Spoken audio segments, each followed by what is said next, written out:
চলো এরপর আমরা আগের ভিডিওতে দেখো জীবনবিজ্ঞানের তোমাদের ভৌতবিজ্ঞানের সাজেশনের কথা বলেছি, আমাদের ইউটিউব চ্যানেল থেকে পাবলিশ হয়েছে।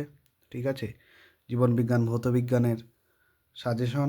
আজকে চলো ভূগোলের। আগের দিন আমরা কি করেছি দেখো, আগের ভিডিওতে 3 মার্কসের সাজেশনগুলো দিয়েছিলাম। ঠিক আছে, হাই মাদ্রাসার। আজকে বড় প্রশ্নগুলো দেখব। আজকে ভূগোলের বড় প্রশ্নগুলো দেখব। আর এই 49 পেজের পিডিএফটি নিতে চাইলে তোমরা 59 টাকায় আমাকে হোয়াটসঅ্যাপে SMS করো, কমেন্টে যাও, হোয়াটসঅ্যাপ গ্রুপ রয়েছে, সেখান থেকে আমাকে SMS করো জয়েন হয়ে।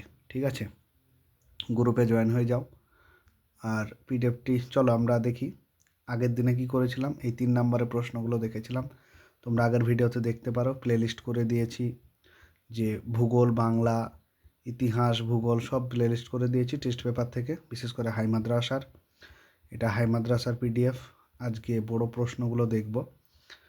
তা আরেকবার দেখিয়ে দিই, ভীষণ ইম্পর্টেন্ট। মহাদেশীয় হিমবাহ, উপত্যকা হিমবাহ দুটো পার্থক্য কি বলেছে, যে উচ্চ অক্ষাংশ তথা মেরু অঞ্চলে সৃষ্ট হিমবাহ হলো মহাদেশীয় হিমবাহ, আরেকটা হলো পর্বতের উপত্যকায় হিমবাহ গঠিত হলো উপত্যকা হিমবাহ। ভীষণ ভীষণ ইম্পর্টেন্ট এটা তোমাদের 3 নম্বরের জন্য।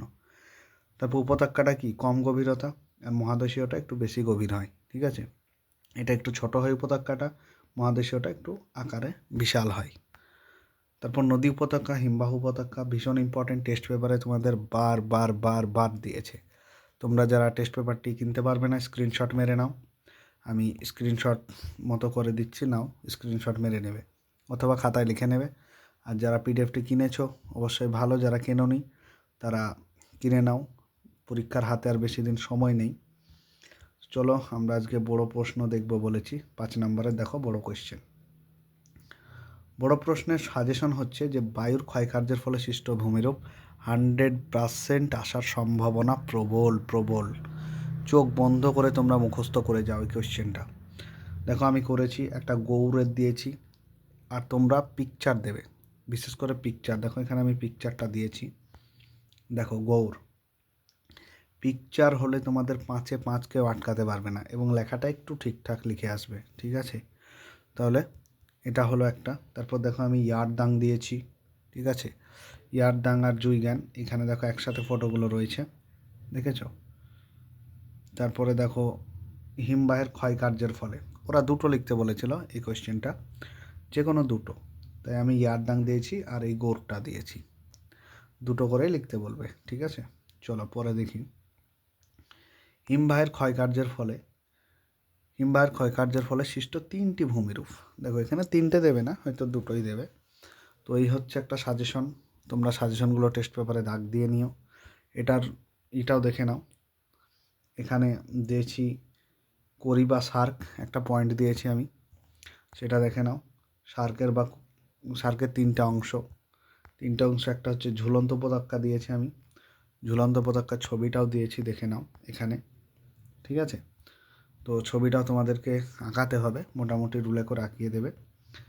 তারপরে আরও একটা পয়েন্ট দেওয়া হয়েছে, দেখো হিমদ্রোণীর ছবিও দেওয়া রয়েছে। ঠিক আছে, তারপরে নেক্সট কোয়েশ্চেন দেখো, সমুদ্র স্রোত সৃষ্টির কারণগুলি ব্যাখ্যা করো। ভীষণ ইম্পর্টেন্ট। আগের আজ 3 বছর ধরে আমি তোমাদের 3-4 বছর ধরে সাজেশন বানাচ্ছি, সাজেশনের কোয়েশ্চেন একটাও মিস যায়নি। তোমরা আগেকার বছরের ভিডিওগুলো দেখে নাও, সেখানে প্রমাণ পেয়ে যাবে। আমি কোয়েশ্চেন ধরে ধরে প্রমাণ সাজেশন সহ কোয়েশ্চেনে দেখিয়েছি, এবারও দেখাবো। তোমরা বিশ্বাস রাখো, পিডিএফটি তোমরা মাত্র 59 টাকায় পাচ্ছ। প্রত্যেকটা সাবজেক্টের 59 টাকা, শুধুমাত্র সায়েন্সগুলো 69 টাকা, জীবনবিজ্ঞান ভৌতবিজ্ঞান। ঠিক আছে, এই দুটো। আর সায়েন্সের যদি একসাথে দুটো নাও তাহলে আমি আরও অনেকটাই কমিয়ে দেবো তোমাদের। তোমরা হোয়াটসঅ্যাপ গ্রুপে আমার সাথে যোগাযোগ করো। তাহলে এটা হলো। পরবর্তী কোয়েশ্চেন দেখো, যে মরু অঞ্চলে বায়ু ও জলধারা মিলিত কার্যের ফলে গঠিত ভূমিরূপ। ভীষণ ইম্পর্টেন্ট। ঠিক আছে, তারপরে দেখো এখানে আমি কিছু ছবি দিয়েছি, এখানেও দেখো কিছু ছবি রয়েছে, পেডিমেন্ট, ইনসেল, বাজাদা আমি লিখেছি, দিয়ে এখানে একটা ছবি দিয়েছি। ঠিক আছে, পেডিমেন্টের ছবি এটা। এরপর দেখো বিশ্ব উষ্ণায়নের প্রভাব, ভীষণ ইম্পর্টেন্ট এই একটা কোয়েশ্চেন। এরপর দেখো চিত্রসহ শৈলক্ষে বৃষ্টিপাতের সৃষ্টির প্রক্রিয়াটি বর্ণনা কর। খুব একটা ইম্পর্টেন্ট নয়, তবুও দিয়েছি, কারণ আগের বার বৃষ্টি থেকে কোয়েশ্চেন তুলেছিল, ওই জন্য আমি দিয়েছি। এটা দেখে রাখতে পারো, খুব একটা ইম্পর্টেন্ট নেই। ভীষণ ইম্পর্টেন্ট হচ্ছে এটা, বায়ুচাপ বলয়গুলির সঙ্গে নিয়ত বায়ু প্রবাহের একটা সম্পর্ক। এটা ছবি দিয়ে তোমাদের করতে হবে। দেখো, একটা আয়ন বায়ুর সঙ্গে বায়ুচাপ বলয়ের সম্পর্ক, এগুলো আছে, তোমরা দেখে নিও। আর একটা আছে, দেখো, চিত্র সহযোগে বায়ুর যে বলয় চাপগুলো যেটা বললাম, এটা, হ্যাঁ, এটা নিয়ত বায়ু প্রবাহের সঙ্গে। আর একটা শুধুমাত্র এখানে বায়ুর বলয় চাপগুলি, দেখো ছবি রয়েছে, এই দেখো ছবিটা দেখো কত সুন্দর করে দেওয়া হয়েছে, তোমরাও রুলে মোটামুটি আঁকিয়ে দেবে, ঠিক আছে। সাজেশনটি তাড়াতাড়ি কিনে নাও, সামনে তোমাদের এক্সাম, আর বেশি দিন সময় নেই। এবং ভিডিওগুলো সবার সাথে শেয়ার করো, তোমার বন্ধুদের সাথে বেশি বেশি করে।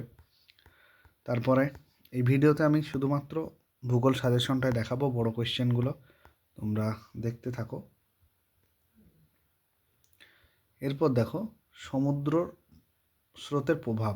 আগেরবার সৃষ্টির কারণগুলো এসেছিলো, এবার সমুদ্র স্রোতের প্রভাবগুলি।